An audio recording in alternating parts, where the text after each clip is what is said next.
يا أيها الذين آمنوا اتقوا الله حق تقاته ولا تموتن إلا وأنتم مسلمون يا أيها الناس اتقوا ربكم الذي خلقكم من نفس واحدة وخلق منها زوجها وبث منهما رجالا كثيرا ونساء واتقوا الله الذي تساءلون به والأرحام إن الله كان عليكم رقيبا يا أيها الذين آمنوا اتقوا الله وقولوا قولا سديدا يصلح لكم أعمالكم ويغفر لكم ذنوبكم ومن يطع الله ورسوله فقد فاز فوزا عظيما فأعوذ بالله من الشيطان الرجيم بسم الله الرحمن الرحيم قال رب السجن أحب إلي مما يدعونني إليه وقال النبي صلى الله عليه وسلم شاب نشأ في عبادة الله উপস্থিত শ্রদ্ধেয় সম্মানিত ওলামায়ে কেরাম, আমার সম্মুখীন বসে থাকা ইসলাম দরদি, দিন দরদি, ছোট বড় ইসলামী ভাই সকল, পর্দার আড়ালে প্রিয় মা ও বোন, আজ আপনাদের এই তাবলিগি জালসায় আমার জন্যে যা বিষয় নির্ধারণ করা হয়েছে তা হচ্ছে আদর্শ সমাজ গঠনে যুবকদের ভূমিকা। এই যুবক, এমন কোনো বাড়ি, এমন কোনো ঘর নেই যেই বাড়িতে একাধটা যুবক নেই। আর আমরা যেই দেশে বাস করি তথা ভারতবর্ষে 65% মানুষ তরুণ বা যুবক। ভারতে যুবকদের সংখ্যাটা কত? 100টা লোকের মধ্যে ভারতে 65 জনই হচ্ছে যুবক বা তরুণ, যাদের বয়স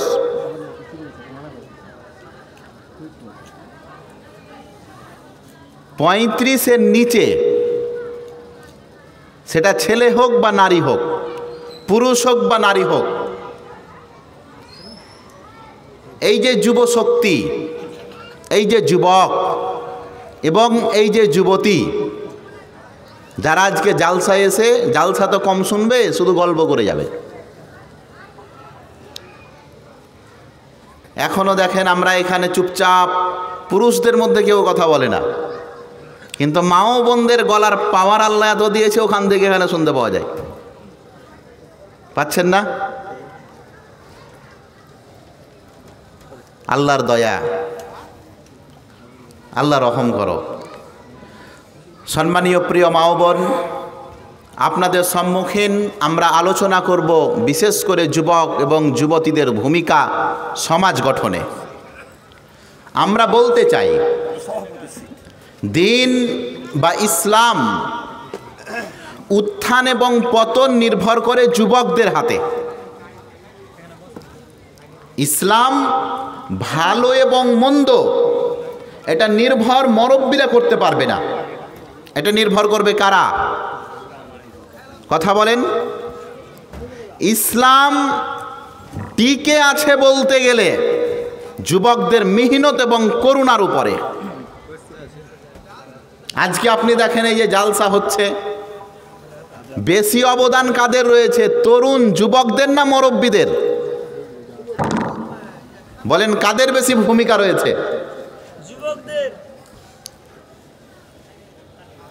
পোল্ট্রি মুরগি খেলেন না আপনারা? কিসে? ওই ভোট দিন, ভোট দিনে খাননি? আস্তাগফিরুল্লাহ, নাউজুবিল্লাহ। যেই যুবক, যেই পরিবার, যেই মানুষ সামান্য একটা পোল্ট্রি মুরগির বিনিময়ে তার ভোট বিক্রি করে দিয়েছে, সে আজকে চায়ের দোকানে গলা বাজাচ্ছে আর বলছে মেম্বার প্রধানেরা একটাও জান্নাতে যাবে না মৌলভী সাহেব। তো কেন গো, বাড়ি করার নাম এসছে, সেই 20,000 টাকা চাইছে, বলছে না? ওই মেম্বার হতে ওর স্ত্রীর সায়া ব্লাউজ বেচতে হয়েছে যে ভাই, একমাত্র তোমাদের কারণ। তোমার এখন আদা রস বের করবে না? আমি বলি না যে ওরা বের করছে ভালো, এটা বলিয়েন না আপনি। ভাগ্য ভালো যে জিততে পেরেছে, যদি হেরে যেত তো রাস্তার ভিখারি বানিয়ে দিতেন আপনারা, দেশ ছেড়ে এলাকা ছেড়ে পালাতে হতো। যত জনের কাছে খালি সুদে টাকা নিয়েছিল, ও লটারি লাগার মতন লেগে গেছে, ভোটে জিতেছে আলহামদুলিল্লাহ। এই হচ্ছে জাতি আমাদের, যারা নিজের মূল্যবান ভোটকে বিক্রি করে একটি পোল্ট্রি মুরগির বিনিময়ে। যেই জাতির যুবকেরা সামান্য লাল পানি এবং বোতলের জন্যে,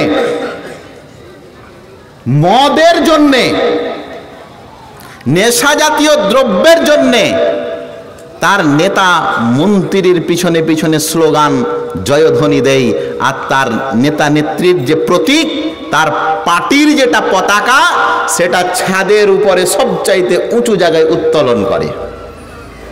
হে প্রিয় মুসলিম, কার পতাকার নিচে তুমি আজকে কুদছো? ওরা তোমাদের হিতাকাঙ্ক্ষী? আমি আপনাকে একটা স্পষ্ট কথা বলতে যাই, মিষ্টির দোকানে অনেক রকম মিষ্টি না? কথা বলে না? মিষ্টির দোকান জাননি? না হলে 8-10 রকম আছে। আবার মিষ্টি কিন্তু সবই, নামটা শুধু আলাদা।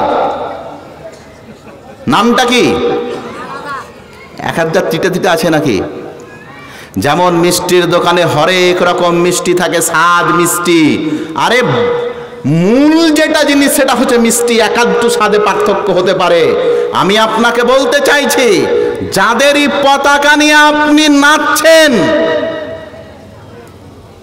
কেউ আপনার হিতাকাঙ্ক্ষী নয়, সব এক। ওটা আপনাকে দেখাচ্ছে আমাকে ভোট দাও, আমি এনআরসি বন্ধ করব, আর আরেকজন বলছে আমাকে ভোট দাও, আমি এনআরসি করব। আমাকে ভোট দাও, আমি তোমাকে চাল ডাল নুন তেল মাত্র 2 টাকা কিলো দিব, আর একজন বলছে আমাকে ভোট দাও, আমি সবকিছু ফ্রি করে দেব। প্রিয় বন্ধু, এই কাফেরদের পতাকা আমার উল্লাস, আমার খুশির দিন উদযাপনের নয়। এ কিসের পতাকা? পতাকাটা ছিল সেই পতাকা যেই পতাকার ব্যাপারে আল্লাহর নবী বললেন মুতার যুদ্ধতে। আল্লাহর নবী বললেন এই পতাকা থাকবে যায়েদ বিন হারেসার হাতে। যায়েদ বিন হারেসা যদি শহীদ হয়ে যায়, তাকে যদি কাফেরেরা মেরে দেয়, তাহলে জাফর, আল্লাহর নবীর নিজের কাকাতো ভাই, আলীর নিজের ভাই জাফর বিন আবি তালিব, আল্লাহর নবী বললেন ইসলামের পতাকা থাকবে যায়েদের হাতে। যায়েদ যদি শহীদ হয়ে যায় তাহলে থাকবে জাফরের হাতে। জাফর রাদিয়াল্লাহু তাআলা আনহু যদি শহীদ হয়ে যায়, তখন নবী মুহাম্মদ রাসূলুল্লাহ সাল্লাল্লাহু আলাইহি সাল্লাম বললেন আব্দুল্লাহ বিন হারিসের হাতে। হে বন্ধু, হে যুবক, আমি তোমাকে বলতে চাইছি, যেই পতাকা আজকে তুমি উত্তোলন করে কুদছো, একদিন আমরাও সেই পতাকার উত্থান, সেই পতাকার পতন, সেই পতাকার উত্থানে আমরা উল্লাসিত হয়েছিলাম, কিন্তু সেই পতাকা ছিল আমার মান সম্মানের পতাকা। সেই পতাকা ছিল ইসলামের পতাকা। সেই পতাকা ছিল আমার মা এবং বোনের ইজ্জত রক্ষার পতাকা। সেই পতাকা ছিল আমার অধিকার, আমাকে জুটিয়ে দেওয়ার পতাকা। আর আজকে আমি আর আপনি যেই পতাকার পিছনে নাচন কুদন করছে, এটা কাফেরদের পতাকা। কই আপনার নেতা মন্ত্রী তো একবারও গিয়ে দিল্লিতে গিয়ে বলল না? ওয়াকফ বোর্ড নিয়ে আজকে কথা চলছে না? পুরো ভারতে চলছে না? চলে না? এমএলএ এমপি আমাদের এলাকায় আছে না নেই? তাদের ব্যাপারে কিছু বলতে গেলে তো আবার ছোট মুখে বড় কথা। আমরা বলতে চাইছি ওয়াকফ সম্পত্তি মানে ওয়াকফ সম্পত্তি, এটা আমাদের বাপদাদার সম্পত্তি। এটা কার অধিকার? এখানে মুসলিম বাদ দিয়ে কাউরি অধিকার আমরা মেনে নেব কখনোই নয়। 10 লক্ষ একর সম্পত্তি, 30 লক্ষ বিঘা সম্পত্তি আমাদের পূর্বপুরুষগণ আমাদের উন্নতির জন্য ছেড়ে গেছেন। 30 লক্ষ বিঘা জমি। কত লক্ষ বিঘা? দিল্লি নাম শুনেছেন? দিল্লি, 3টা দিল্লি একত্রিত করলে যত বড় হবে, আমাদের বাপ দাদারা ভারতবর্ষে আমাদের নামে ততখানি সম্পত্তি লিখে চলে গেছে। বুঝতে পারলেন না? বাহরাইন একটা দেশ আছে, 2টি বাহরাইন দেশ একত্রিত করে যত বড় হবে, আমাদের বাপ দাদারা এই ভারতবর্ষের মাটিতে আমাদের নামে ততটা সম্পত্তি লিখে গেছে। আজকে কেন্দ্রবাবু বসে আমাদের এই সম্পত্তির ওপরে ভাগ বসাতে চাইছে। আজকে আমাদের এই সম্পত্তি আমাদের কাছ থেকে ছিনিয়ে নিতে চাইছে। আমি বলতে চাইছি, যার পতাকার পিছনে তুমি হই হই রব করলে, সেই বাবু আজকে 2টি শব্দ কেন্দ্রতে গিয়ে খরচ করে না কেন? এরা কি নেতার যোগ্য? আমি বলি না আপনাকে, ও আপনার টিকিট সামনে বারের মতন বুক হবে না, এই জন্যে বন্ধু আল্লাহকে যে কি খবর দেবেন? যেই দিন আপনাকে জিজ্ঞাসা করা হবে, লক্ষ লক্ষ আল্লাহর ঘরকে বুলডোজার দিয়ে তছনছ করে দেওয়া হচ্ছে, হাজার হাজার মসজিদকে তার মসজিদের নিচে মন্দির আছে বলে ইস্যু বানিয়ে হাজার হাজার মসজিদকে তছনছ করে দিচ্ছে। হে নেতা মন্ত্রী, আমি আপনাকে জিজ্ঞাসা করতে চাই, কাল কিয়ামতের দিনে আল্লাহ যখন জিজ্ঞাসা করবেন আমার ঘরের জন্য তুমি কি করেছো, বলেন আপনার উত্তরটা কি থাকবে? এটা তো আল্লাহর ঘর, যেই ঘরের জন্য আল্লাহ পাক রব্বুল আলামিন কোরআন মাজিদে একটা সূরা অবতীর্ণ করেছেন, আলাম তারা কাইফা ফাআলা রাব্বুকা বিআসহাবিল ফিল। মুখস্থ নেই? এটা কি প্রেক্ষাপট, শানে নজুল কি, আল্লাহ কেন অবতীর্ণ করলেন আলাম তারা কাইফা ফাআলা রাব্বুকা বিআসহাবিল ফিল আলাম ইয়াজআল কাইদাহুম ফি তাদলিল ওয়া আরসালা আলাইহিম তায়রান আবাবিল তারমিহিম বিহিজারাতিন মিন সিজ্জিল ফাজআলাহুম কাআসফিম মাকুল। এই পুরো সূরাটি অবতীর্ণ হওয়ার প্রেক্ষাপটই হচ্ছে আল্লাহ নিজের ঘরকে রক্ষণাবেক্ষণ, নিজের ঘরের হেফাজত করেছিলেন। হে বন্ধু, হে যুবক, আজকে তোমার পিছনে তারা লেগে আছে তোমার সব কিছু নষ্ট করে দেওয়ার জন্য। তুমি একটু বিবেক লাগাও। নবী মুহাম্মদুর রাসূলুল্লাহ সাল্লাল্লাহু আলাইহি সাল্লাম বলছেন, ইগতানিম খামসান কাবলা খামস, 5টি জিনিসের পূর্বে খুব মূল্যবান মনে করো। তার মধ্যে এক, তোমার যৌবনকে মূল্যবান মনে করো বৃদ্ধ হয়ে যাওয়ার পূর্বে। এটা জানা মানা কথা নয়। আপনি যদি এখন 18 বছরের, আপনি যদি এখন 24 বছরের, আপনি যদি এখন 26 বছরের, আপনি যদি এখন 30 বছরের, আপনি যদি এখন 32 বছরের, আল্লাহর কসম করে বলছি, আপনাকে যতটুকু আল্লাহ আয়ু দিয়েছে, বয়স দিয়েছে, এই বয়সের মধ্যে শ্রেষ্ঠতম বয়সে আপনি এখন রয়েছেন। নেই এর চাইতে দামি বয়স। কত দাম দিলেন আল্লাহ? আল্লাহ বলছেন, আরে এই বয়সটা হচ্ছে জান্নাতীদের বয়স। কোন বয়সটা? কথা বলে না এরা। যৌবনকালটা। যৌবনকালটা কার বয়স? জান্নাতীদের। আল্লাহ বলছেন, আমি যৌবন দিয়েছি যাতে ভালো করে তুমি ইবাদত করো, আর আপনি বলছেন এই বয়সী তো খালি বিটি ছেলা দেখতে হবে। হচ্ছে না? নাফে রহেমাহুল্লাহ তিনি বলছেন, আমরা একটা রাস্তা দিয়ে চলছিলাম, আমাদের সঙ্গে ছিলেন উমার দ্বিতীয় খলিফা, উমারের পুত্র আব্দুল্লাহ বিন উমার। তিনি একটা রাস্তা দিয়ে চলে যাচ্ছিলেন, পথসঙ্গী ছিলেন নাফে। রাস্তা দিয়ে যাচ্ছিলেন কে? কথা বলে না এরা। ঘুম নাকি? কথা যদি না বলবেন আমি কি করে বুঝবো আপনি বুঝতে পারছেন? আব্দুল্লাহ বিন উমার, সঙ্গে আছেন নাফে, রাস্তা দিয়ে চলে যাচ্ছেন। হঠাৎ করে একটা গানের শব্দ এলো। আব্দুল্লাহ বিন উমার এই কান দুটি, উমারের বেটা, উমারের পুত্র আব্দুল্লাহ এই আঙুল দুটি কানে ঠুসে নিলেন এবং রাস্তা থেকে সরে দাঁড়ালেন।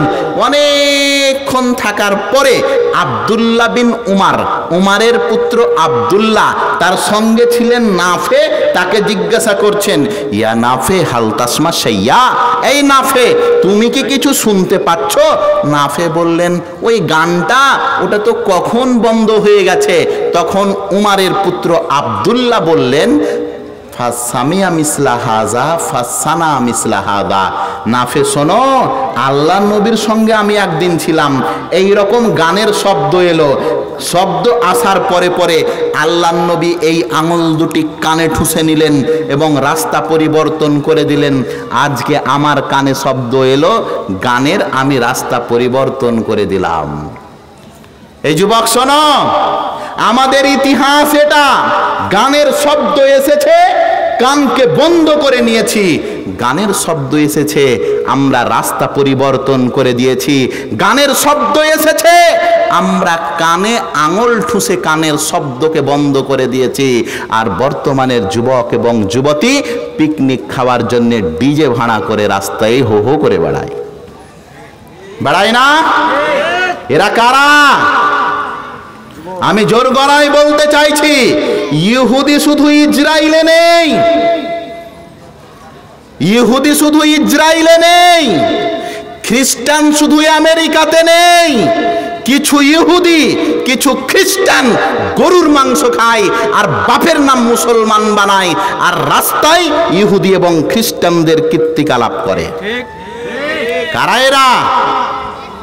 নবী মুহাম্মদুর রাসূলুল্লাহ সাল্লাল্লাহু আলাইহি সাল্লাম বললেন, মান তাশাব্বাহা বিকওমিন ফাহুয়া মিনহুম, যে যার অনুসরণ করবে, যে যার অনুসরণ করবে তাকে তার অনুসারী হিসেবে গণনা করা হবে। বুঝলেন না কথা? যে কওম, যে গোষ্ঠী, যে জাতি, যে জাতির অনুসরণ করবে সে জাতিটা আর নিজের অস্তিত্ব রাখলো না। যে জাতির অনুসরণ করলো সে জাতিতে পরিবর্তন হয়ে গেল সে। এটা কি বুঝতে পারলেন? আপনার খাওয়া যদি হয় ইহুদি খ্রিস্টানদের মতো, আপনার পড়াশোনা যদি হয় ইহুদি খ্রিস্টানদের মতো, আপনার চলাফেরা যদি হয় ইহুদি খ্রিস্টানদের মতো, আপনার বেশভূষা যদি হয় ইহুদি খ্রিস্টানদের মতো, হে উপস্থিত সম্মানীয় প্রিয় ভাই, আমি আপনাকে বলছি, আল্লাহর নবী বলছেন আপনি আর মুসলমান নন, তাদেরই অন্তর্ভুক্ত। আপনি একবার ভেবে দেখেন, লক্ষ লক্ষ আপনার মা ও বোনের ইজ্জত, লক্ষ লক্ষ আপনার মা ও বোনের ইজ্জত ফিলিস্তিনের মাটিতে ওই হায়নারা নষ্ট করেছে। আমাদের দুধের বাচ্চারা, যেই পানিকে আমরা চেয়ে না চেয়ে অপচয় করি, আপনারা জানেন ফিলিস্তিনে কোনো নদীও নেই, কোনো কূপও নেই। ফিলিস্তিন নাম শুনেছেন আপনারা? ওখানে কোনো নদী নেই, ওখানে কোনো পানির ব্যবস্থা নেই। পানি আনে কি করে? দূর থেকে পানি সাপ্লাইয়ের মাধ্যমে সমুদ্র থেকে ফিল্টার করে ওই দেশগুলোতে আসে। সব দেশই, মক্কা মদিনা তো পানি নেই, তার নিচে পানি নেই। পুরো মক্কাতে জমজম বাদ দিয়ে কোনো কূপ নেই। ও তো জমজম আল্লাহর লীলা খেলা, ওটা দূর থেকে সমুদ্র দ্বারা ফিল্টার করে পানি নিয়ে আসে। প্রিয় বন্ধু, যেই ফিলিস্তিনে কোনো পানির ব্যবস্থা নেই, ওই পানি আসতো যে পাইপ দিয়ে, ওই পাইপ আগে ইসরায়েল দিয়ে ক্রস করে ফিলিস্তিনে প্রবেশ করত, ওই পানিকেও ইসরায়েলের হায়নারা বন্ধ করে দিয়েছে। এক এক ফোঁটা পানির জন্যে তাদেরকে হাই হাই করতে হয়, আর আপনি তাদের অনুসরণ করছেন। হে যুবক, একবার চিন্তা করো, তোমার আমার জন্ম এরই জন্য হয়নি। আল্লাহর নবী আল্লাহ পাক রব্বুল আলামিন 5 ওয়াক্তের নামাজে এমন একটা দোয়া, এমন একটা সূরার কথা বলেছেন যেটা না পড়লে নামাজ হয় না। বলেন সে সূরা কি? মুখস্থ তো খুবই ভালো আছে। সূরা ফাতিহা আপনাকে পড়ার জন্যে এমনি এমনি দোয়া হয়নি, সূরা ফাতিহা থেকে শিক্ষা নেওয়ার কথা বলা হয়েছে, কাকাতুয়ার মতন পড়তে বলা হয়নি। আপনি পড়েন শেষ আয়াতটা, সিরাতাল্লাযীনা আনআমতা আলাইহিম, তারপরে কি গায়রিল মাগযুবি আলাইহিম ওয়ালাদ-দাল্লিন। কি আর মানে কোনোদিন দেখেছি? আল্লাহ পাক রব্বুল আলামিন আমাদেরকে একটি দোয়া শিখালেন। দোয়া কি? আল্লাহ বলছেন, বান্দা তুমি বলো ইহদিনাস সিরাতাল মুস্তাকিম, হে আল্লাহ তুমি আমাদেরকে সরল পথ দেখাও। সিরাতাল্লাযীনা আনআমতা আলাইহিম, এমন পথ দেখাও যেই পথের পথিকদের প্রতি তুমি অনুগ্রহ করেছো। কোন পথ দেখাও? যেই পথের পথিকদের প্রতি তুমি অনুগ্রহ করেছো। সিরাতাল্লাযীনা আনআমতা আলাইহিম গায়রিল মাগদুবি আলাইহিম ওয়ালাদ-দাল্লিন। আল্লাহ এমন পথ দেখাও না যেই পথের পথিকদের প্রতি তুমি রাগান্বিত হয়েছো, অভিশাপ দিয়েছো। শোনেন বন্ধু, আমি আপনাকে যে কথা বলতে চাইছি, আল্লাহ এখানে দুটি পথের কথা বললেন। এক, ওই পথ চাও যেই পথের পথিকদের প্রতি আল্লাহ দয়া করেছেন, আর ওই পথ থেকে রিহাই চাও, পানাহ চাও, আল্লাহর কাছে পরিত্রাণ চাও যেই পথের পথিকদের প্রতি আল্লাহ রাগান্বিত হয়েছেন। যে কোনো আপনি তাফসির খোলেন, মুহাদ্দিসিনে কেরাম লিখেছেন যেই পথের পথিকদের প্রতি আল্লাহ রাগান্বিত হয়েছেন তারা কারা? তারা হচ্ছে ইহুদি খ্রিস্টান, তারা হচ্ছে আহলে কিতাব। 5 ওয়াক্তের নামাজে দুয়াতে আল্লাহকে বলি, আল্লাহ ইহুদি খ্রিস্টান থেকে বাঁচাও, আল্লাহ ইহুদি খ্রিস্টান থেকে বাঁচাও, আল্লাহ ইহুদি খ্রিস্টান থেকে বাঁচাও। আর বেটার চুল কেটে নিয়েছে ফের ইহুদি খ্রিস্টানের মতো। কার চুল এগুলো? আস্তাগফিরুল্লাহ, নাউজুবিল্লাহ, ছি ছি ছি, তোবা। কিছু কিছু ছেলের তো আবার চুলের ডিজাইন দেখে আশ্চর্য লাগে। ওই শীতের সময় চটের উপরে খাসি বকরি বাঁধেন না আপনারা? এই চট বুঝেন? চট, চটের উপরে শীতের সময় খাসি বকরি বাঁধেন না? বাঁধেন কি বাঁধেন না? সাহান খানে খাসিটা বসবে তো কষ্ট পাবে না? তো আমরা অনেকে এটা করি যে একটু নিচে চটখান পেড়ে দিই, ওটি বসুক একটু আরাম পাক। আচ্ছা, সকালে ওই চটখানটা কি রঙের হয় বলেন তো? হ্যাঁ, ওটা আপনার বেটার চুলের ডিজাইন, ওটা আপনার বেটার চুলের। হাসছেন আপনি? 5 ওয়াক্তের নামাজে আপনি বলেন গায়রিল মাগযুবি আলাইহিম, আল্লাহ ওই জাতি থেকে বাঁচাও যেই জাতির উপরে তুমি অভিশাপ করেছো, অথচ সেই জাতির প্যান্ট আপনার ছেলে পরে আছে আল্লাহ মালুম কত জায়গা দিয়ে ছিঁড়ে। এটা প্যান্ট,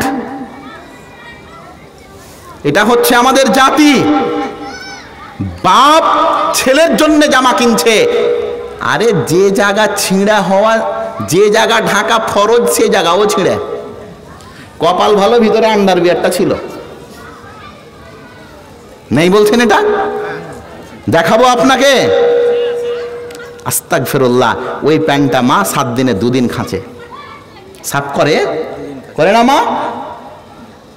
ওই প্যান্টটা মা 7 দিনে 2 দিন সাফ করে, একদিনও মা বলে না এটা মানুষে পড়ে না কুকুর শিয়ালে পড়ে রে, একদিনও বলে না। ওই প্যান্টটা বাপের আগা দিকে পড়ে বেটা, অথচ বাপ মসজিদে বলে এলো গায়রিল মাগযুবি আলাইহিম, আর বেটা যে ইহুদি হয়ে গেছে এটা খবরই নেই তার। প্রিয় বন্ধু, আমি কষ্ট দেওয়ার জন্য বলি না, অন্তর কাঁদে আমাদের যখন মুসলিম ছেলেরা রাস্তা দিয়ে নতুন বছর উপলক্ষে, যুবকেরা নতুন বছর উপলক্ষে কোনোদিন দেখতে পাই ট্রাক্টরের পিছনের টলিতে, তো কোনোদিন দেখতে পাই পিকআপের পিছনটাতে, তো কোনোদিন দেখতে পাই ঠেলা গাড়িতে করে তারা বড় বড় ডিজে রেখেছে। আস্তাগফিরুল্লাহ, নাউজুবিল্লাহ, ঘৃণা লাগে দেখতে, যাদের না চরিত্র খারাপ ভালো, না পোশাক আশাক ভালো, রাস্তায় তারা আজকে বড়দিন উদযাপন করছে, আজকে তারা নতুন বছর উদযাপন করছে, আর আজকে আমার আর আপনার ভূমিকা রয়েছে নীরব দর্শক। এরা কারা? নামের পিছনে দেখেন, কারো পিছে আছে শেখ, তো কাউরি আগে আছে মোহাম্মদ। নাউজুবিল্লাহ, আস্তাগফিরুল্লাহ। প্রিয় বন্ধু, আমি তো বলতে চাইছি, আপনি তো হবেন সমাজের কাণ্ডারি। আপনাকে দেখে তো মুরব্বীরা সাহস পাবে, আপনাকে দেখে তো আমার বোনটা উল্লাসিত হবে, এটা মুসলিম তরুণ, এটা মুসলিম তরুণ, এই আছে মানে আমার ইজ্জতের হেফাজত আছে। আপনাকে দেখেই তো পুরো পৃথিবী পথ চলার রাস্তা পেয়েছে, আপনি তো পুরো পৃথিবীকে পথের পথিক বানিয়েছেন। আজকে আমার আপনার চরিত্র কেন এরকম হলো? কি কারণ? দাওয়াতের জন্য আপনার কোনো ভূমিকা নেই। আল্লাহর নবীর যুগটা দেখেন না, আল্লাহর নবী কাবার পাশে, কাবা, খানায়ে কাবা, কাবা এই কথাটা কি বুঝতে পারলেন? হজিরা হজ করতে যায় না কাবা, ওই কাবার পাশে আল্লাহর নবী বসে আছেন, আল্লাহর নবী গুনগুন করে কোরআন তেলাওয়াত করছেন। পাশেই ছিলেন একজন তরুণ, যার বয়স 12-13, যার নাম মুসাইব বিন উমাইর। আল্লাহর নবীকে দেখছেন গুনগুন করে কোরআন পড়ছেন, কোরআন তিলাওয়াত করছেন। আল্লাহর নবীকে মুসাইব বিন উমাইর বললেন, চাচা যান, এটা কি পড়ছেন আপনি?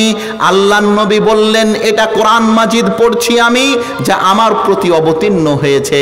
মুসাইব বিন উমাইর সেই ফুটফুটে নান্না মুন্না একটা ছেলে, যার মোচ গোপ কিছুই বের হয়নি, যার দাড়ি গোপ কিছুই বের হয়নি। এই রকম একজন তরুণ আল্লাহর নবীর হাতে ইসলাম কবুল করলেন, বয়স মাত্র 12-13। এই মুহূর্তে মুসাইব বিন উমাইরের বাড়ি থেকে খবর এলো, মুসাইব, তুমি যদি ইসলাম গ্রহণ করো তাহলে আমরা তোমাকে তাজ্যপুত্র করে দেব। তাজ্যপুত্র বুঝেন? বুঝেন না? বাপ মায়ের বংশের কোনো অংশীদার হবে না। আপনি জানেন মুসাইব বিন উমাইর কে? মুসাইব বিন উমাইর কে শুধু 2-3টা কথা শোনেন যে এর বাপ মা কত বড় লোক। মুসাইব বিন উমাইর যে পোশাকটা পরতেন, পোশাক আমরা পরি না, পোশাক যে পোশাকটা পরতেন সেই পোশাকটার দাম ছিল আনুমানিক 200 দিরহাম, মানে এখনকার যুগে আনুমানিক 6000 টাকা।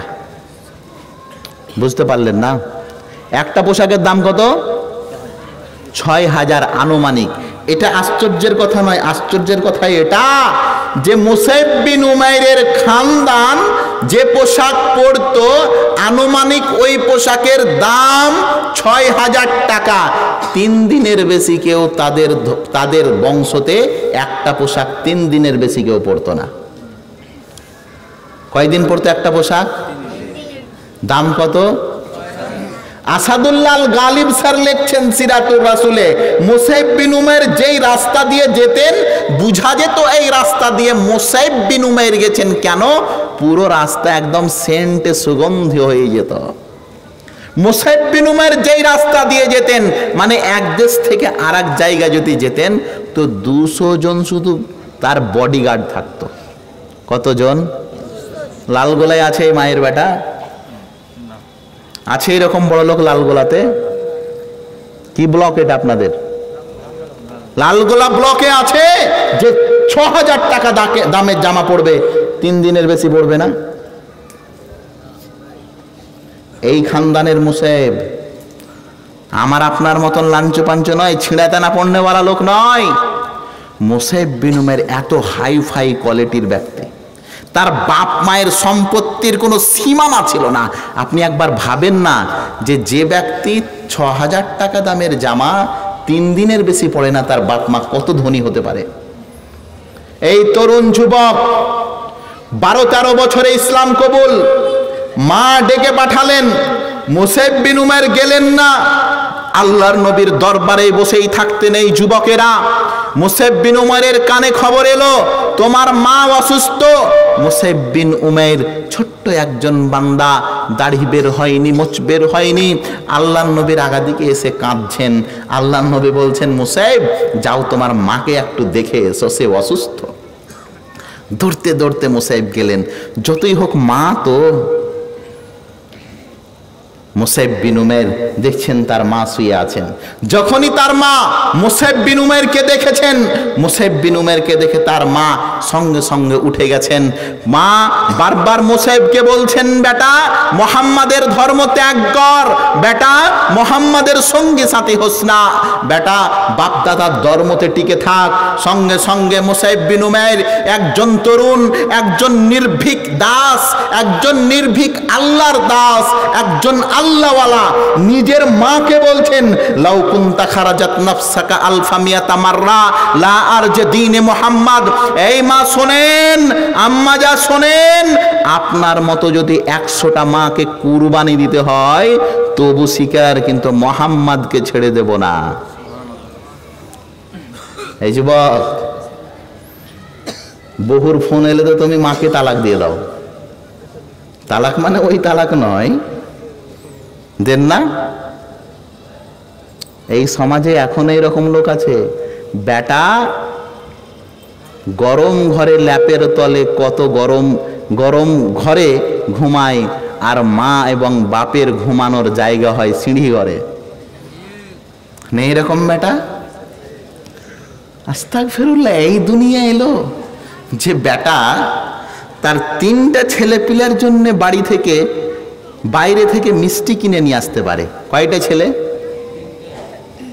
3টা ছেলে মেয়ের জন্য মিষ্টি কিনে নিয়ে আসতে পারে, তার সঙ্গে তার স্ত্রী, মানে 4 জনের জন্য বাইরে থেকে মিষ্টি কিনে নিয়ে আসতে পারে।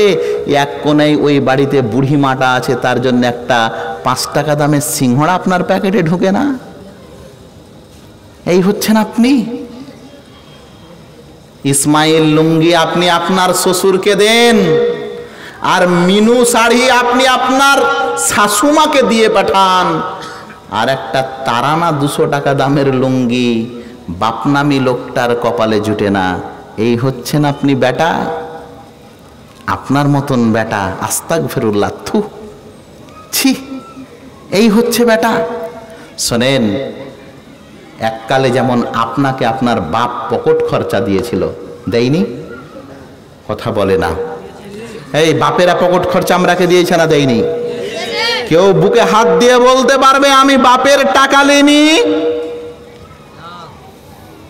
বাপ যদি এক বিদ্যায় এক বেটাকে বেশি দিয়েছে আর এক বিদ্যা কম দিয়েছে, তা আপনি বলছেন ওকে তো মাটি দিব না আমি মরে গেলে, বলছেন না? লজ্জা লাগে না? আমার বাড়িখানটায় আপনি এখন বসবাস করছেন, বাড়িখানটা কার?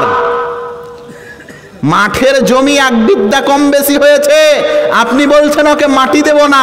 শরীরে যদি মানুষের চামড়া থাকে বাড়িখানটাকে ছেড়ে বের হয়ে যাও না। কোনোদিন তো ক্ষমতা হয় না। শোনেন, মা বাপ যেমন আমাদেরকে পকেট খরচা দিয়েছে, দেয়নি? দিয়েছে। আমরা যখন ছোট ছিলাম কয় টাকা ইনকাম করতে পারতাম? বাপের কাছে 5 টাকা, মায়ের কাছে 2 টাকা, এগুলো নিয়েই তো আমরা চলেছি, চলিনি?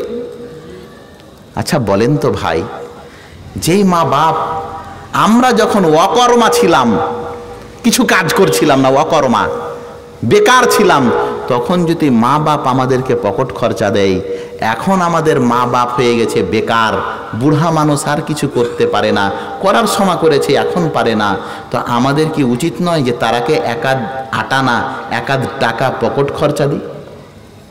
এটা কি উচিত নয়? হাজার হাজার মা বাপকে দেখেছি মিষ্টির দোকানে অনেকক্ষণ ধরে দাঁড়িয়ে থাকতে থাকতে হেঁটে চলে গেছে।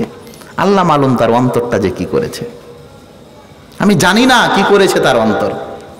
অনেক মানুষকে দেখেছি কাপড়ের দোকান মুরব্বি গিয়ে কাপড়খানটা বারবার বারবার কচলে কচলে দেখছে, দেখতে দেখতে দেখতে দেখতে কত দামে এত শুনেই চলে এসছে।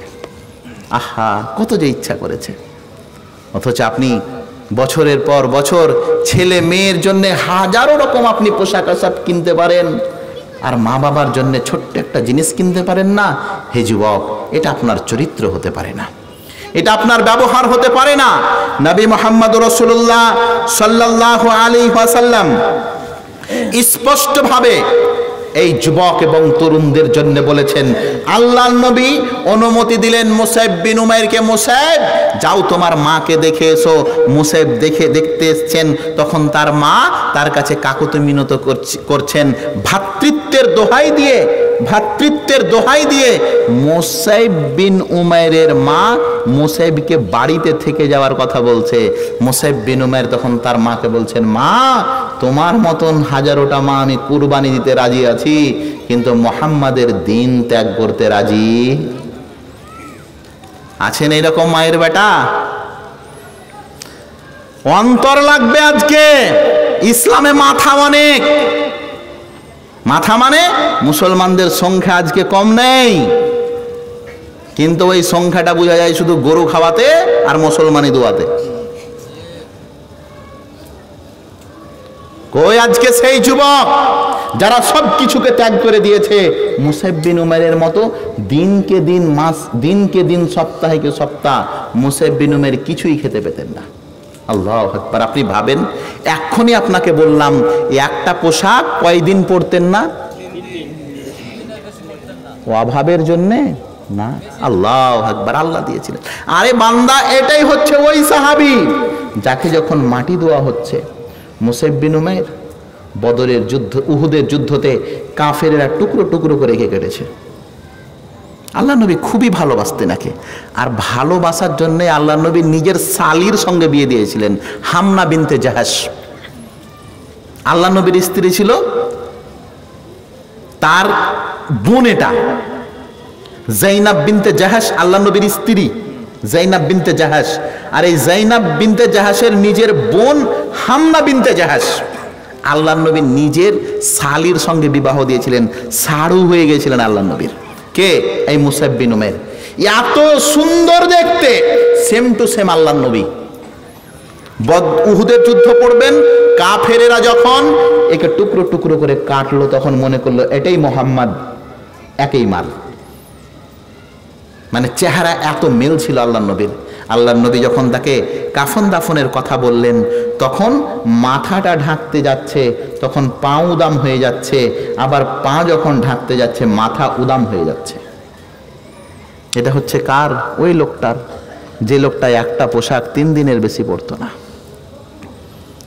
হে মুসলিম ভাই ও বোন, ইসলামের জন্য কুরবানি দেখেন তাদের, যারা কি লাইফ স্টাইল ছিল, কোনো জিনিসের অভাব ছিল না তাদের, কিন্তু ইসলাম কবুল করার পরে এই অভাব অন্টনকে তারা মাথা নত করে মেনে নিয়েছে। আল্লাহর নবীকে ডাকা হলো, হে আল্লাহর নবী, এই ব্যক্তির মাথায় যদি কাপড় দিচ্ছি তো পা উদাম, আর পায়ে যদি কাপড় দিচ্ছি তো মাথা ঢাকা হয় না। আল্লাহর নবী দেখছেন আর কাঁদছেন আর বলছেন, হো আমার সাহাবায়ে কেরাম, তোমরা কি জানো এই কোন পরিবারের? এই হচ্ছে ওই সম্ভ্রান্ত পরিবারের যে একটা পোশাক 3 দিনের বেশি পরতো না, আর তাকে মরার সময় আমরা একটা পর্যাপ্ত পরিমাণের কাপড় দিতে পারলাম না। আল্লাহ নবী বললেন, মাথাটা ঢেকে দাও আর পায়ে তোমরা ঘাস দিয়ে ঢেকে দাও। হে প্রিয় বন্ধু, এরাই তো হচ্ছে আমাদের অনুসরণীয়, এরাই তো হচ্ছে আমাদের আইডিয়াল। দুনিয়ার পশু প্রাণী আমাদের আইডিয়াল নয়, তারা আমাদের নমুনা নয়। নমুনা হচ্ছে এরা, যারা নিজের জানকে কুরবানি করে দিয়েছে ইসলামের জন্য। সম্মানীয় উপস্থিতি, প্রিয় ভাই, প্রিয় মা ও বোন, হে যুবক এবং যুবতী, আমি আপনাকে বলছি, দুনিয়ার সমস্ত কিছুকে ত্যাগ করুন, একবার দেখুন আল্লাহর ওই রহমতের দিকে, যেই রহমত আপনার জন্য অপেক্ষায় রয়েছে।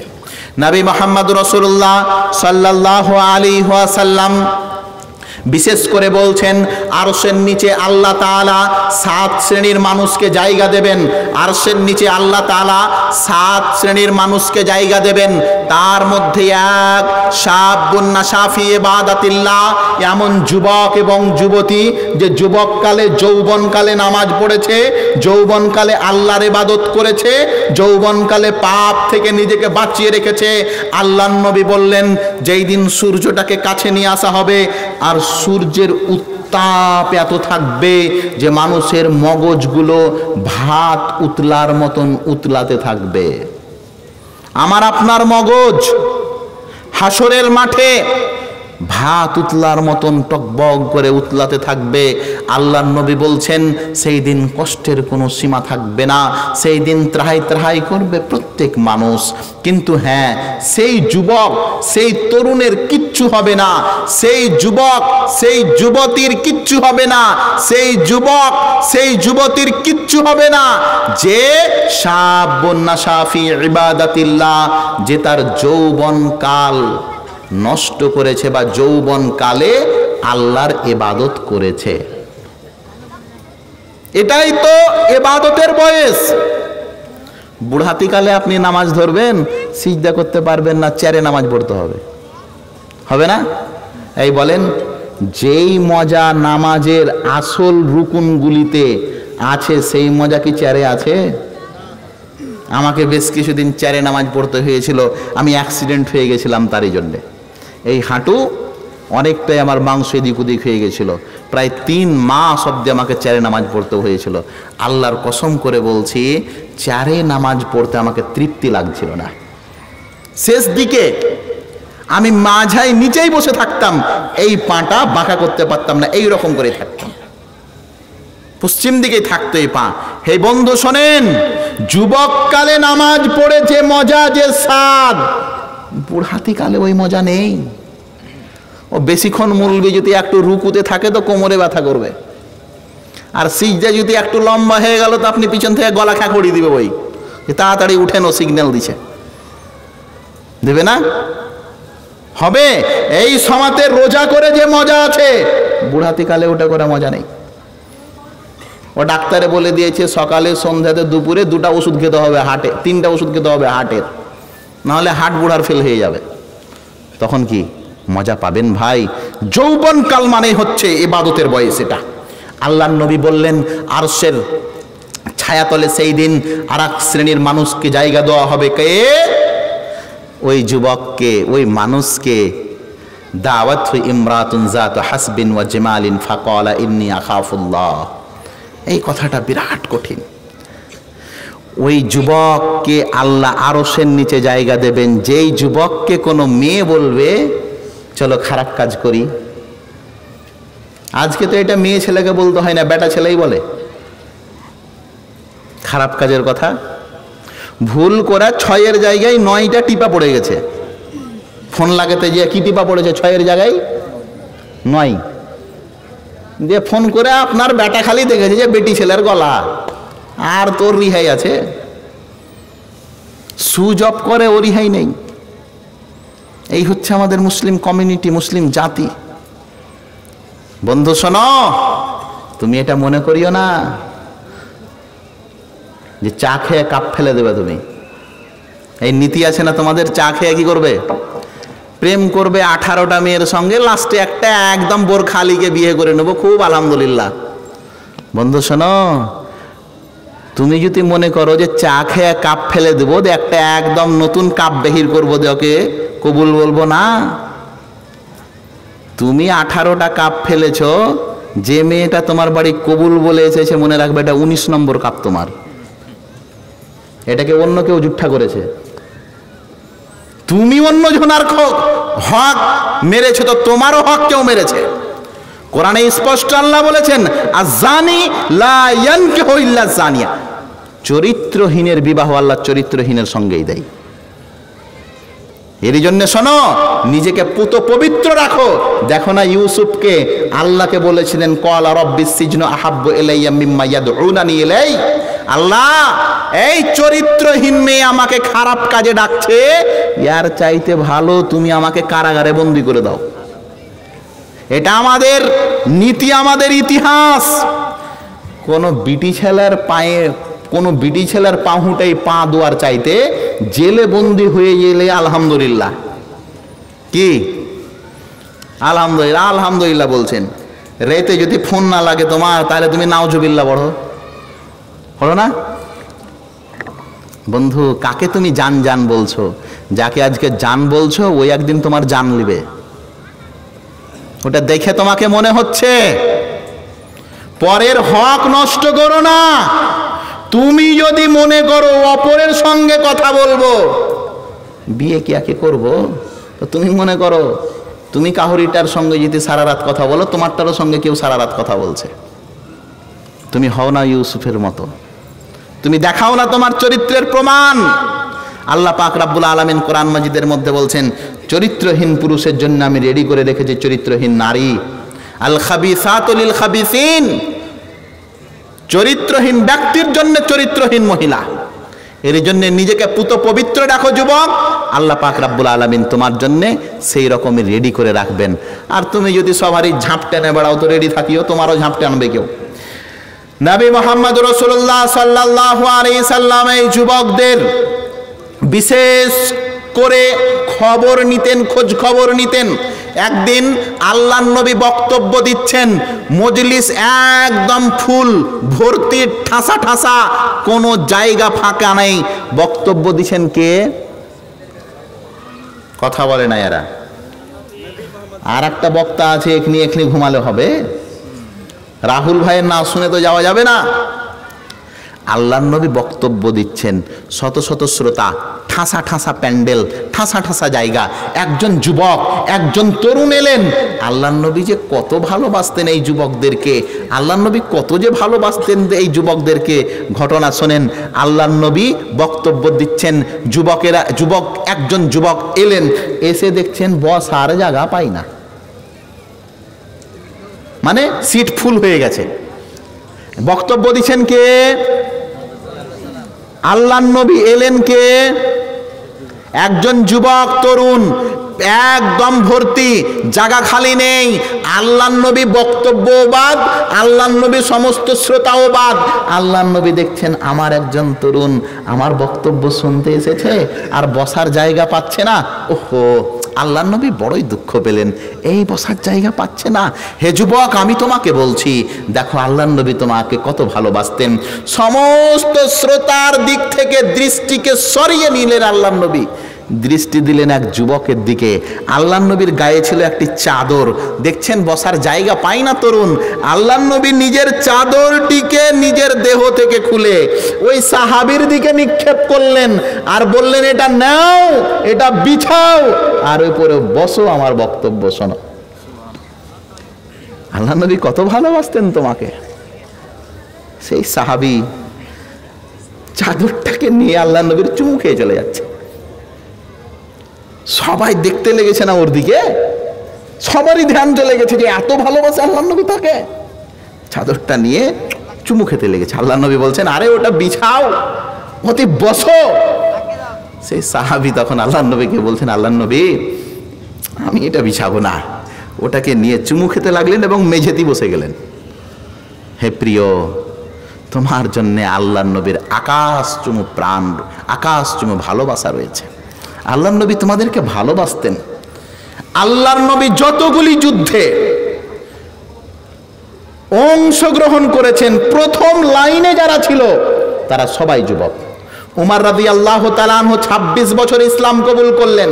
আলী রাদিয়াল্লাহু তাআলা আনহু একদম পদার্পণ করেছেন যৌবনে, তখন ইসলাম কবুল করলেন।